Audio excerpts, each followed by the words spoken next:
गौ माता को तो अक्सर देश भर में पूजा जाता है और काफी लोग इन्हें माता का दर्जा भी देते हैं। पर दूसरी तरफ बड़ी बात यह है कि इस वक्त मैं जहां पर मौजूद हूं, यहाँ पर कुछ लोग काफी दिन से यहाँ पर अनशन पर बैठे हैं और इन्होंने कुछ नहीं खाया है पिछले 4 दिनों से। गौ माता भारत के है भाग्य विधाता, गंगा गीता गौ माता, भारत के है भाग्य विधाता।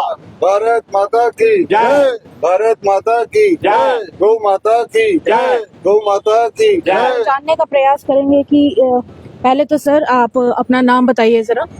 मेरा नाम ठाकुर अर्जुन है। आप कितने दिन से यहाँ पे प्रोटेस्ट पे बैठे हुए हैं और सुना है कि आप लोग अनशन पे बैठे हैं, कितने दिन हो गए? ये प्रोटेस्ट तो हमारे पहले भी बहुत चलते रहे, लेकिन अब हमने संकल्प लिया था, कोई जब स्वांजना वाला मसला बना जी उसके बाद हमने संकल्प लिया था कि हम अनशन पे बैठेंगे। जी। तो आज चौथा दिन है, 21 तारीख से हम बैठे हैं। तो हम अनशन पे हैं। पानी में पी रहा हूँ, पानी के बिना और कुछ भी हम ग्रहण नहीं कर रहे। जी तो आज चौथा दिन है। तो हमने हमारी ये मुहिम है, ये जारी रहेगी। जी जी। हमारा जो संकल्प था कि भारत गौ माता को एक भारत में अपने राष्ट्र माता का दर्जा दिलवाना। उसके अलावा और क्या क्या डिमांड्स हैं आपकी? क्योंकि देखिए ये वाला तो कई सारे लोग ये डिमांड रखते हैं। अक्सर लोग कहते हैं कि गौ माता को राष्ट्र पशु का दर्जा दिया जाना चाहिए, पर आपके अलावा और क्या खास डिमांड रखी गई है? देखिए, हम कोई खास कुछ नहीं, हम भी समाज का हिस्सा हैं। जो समाज की मांग है अभी, वो प्रमुखता यही मांग है कि गौ माता को राष्ट्र का दर्जा देना चाहिए, क्योंकि इससे क्रिमिनल राइट्स भी खत्म हो जाएंगे। क्योंकि आज दिन देखते हैं हम गौ तस्करों के साथ हमारे गोरक्षकों की मुठभेड़ होती रहती है, क्योंकि उनको आस्था है गाय में, वो पूरी जी जान लगाते हैं बचाने के लिए, और उनको है वो भोजन समझते हैं कोई लोग, तो वो उस हिसाब से लेते हैं। तो ये समझना चाहिए गवर्नमेंट को भी कि अगर ऐसा कोई सशक्त कानून ना बने गौ माता के ऊपर तो ये सिलसिला जारी रहेगा। तो हम चाहते हैं कि ये सिलसिला जारी ना रहे, इसलिए सशक्त कानून का जो निर्माण हो, उसके लिए हमने ये हड़ताल है। पर उस हिसाब से अगर देखा जाए तो काफी सारे लोग जीव हत्या करते हैं। लोग तो नॉनवेज में और भी बहुत कुछ चीजें खाते हैं। देखा जाए तो फिर चिकन भी खाया जाता है, मटन भी खाया जाता है, तो फिर वो सब भी छोड़ देना चाहिए उस हिसाब से तो लोग।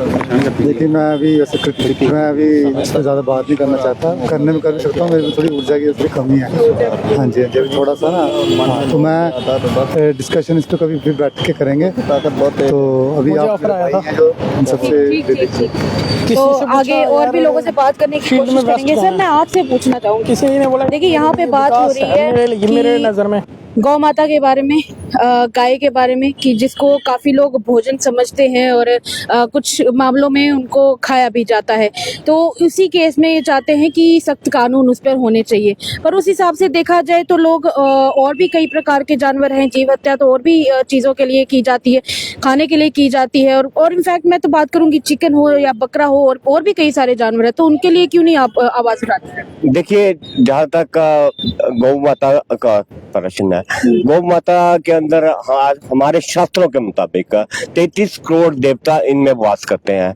तो गौ माता हमारे लिए राइट फ्रॉम द बिगिनिंग, बंदा जब जन्म लेता है तो उसे गौ मूत्र वगैरह पिलाया जाता है। और जब तक कोई भी प्रक्रिया हमारे हिंदू धर्म में अगर की जाती है, पूजा प्रक्रिया, तो उसमें गोबर का, गाय के गोबर का और गाय के मूत्र का बहुत ज्यादा महत्व रहता है।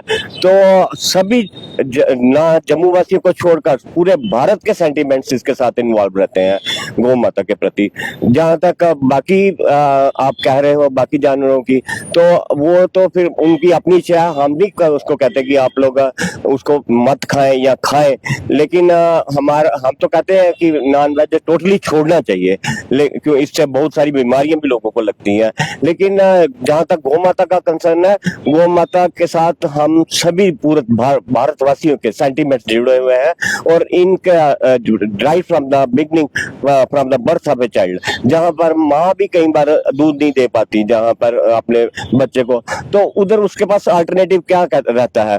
या तो वो जो बाजार में फूड आता है रेडीमेड, जो दूध का डब्बे, तो लेकिन उनमें संभावना रहती है मिलावट की।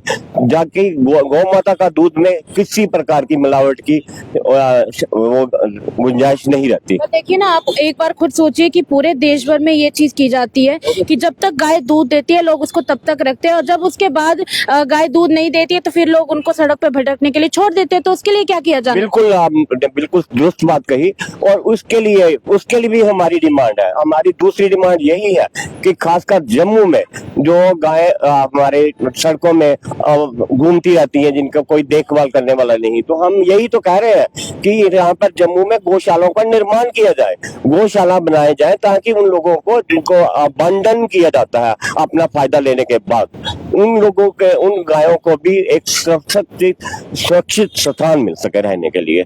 चलिए, शुक्रिया बातचीत करने के लिए। आप लोगों ने सुना कि इन्होंने क्या कहा है। ये लोग चाहते हैं कि सबसे पहले तो ये कि गौरक्षा को लेकर कुछ सख्त कानून होने चाहिए, जिसकी वजह से ये लोग यहाँ पे अनशन पर बैठे हुए हैं। दूसरा, ये लोग चाहते हैं कि उसके लिए गौशाला का निर्माण किया जाना चाहिए, ताकि गाय यहाँ से वहाँ भटकती ना रहे।